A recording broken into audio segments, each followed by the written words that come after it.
So how to hide hashtags on Instagram? First of all, you just need to create a regular Instagram post with no hashtags. So I just posted it on Instagram. After that, in your Notes app, you need to create something like this. So you have 5 dots here, which will hide your hashtags and then hashtags itself. After that, of course, you need to select all of it and copy. You can use any other app to store it. And then you go back to your Instagram and click to add a comment.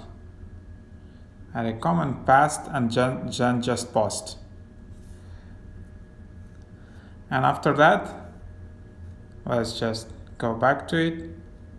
If we go back to post, we will see only one comment and it will look like this, but the post itself won't have hashtags visible. So this way you will hide them, but there will be still an effect so people can search and discover your post by hashtags.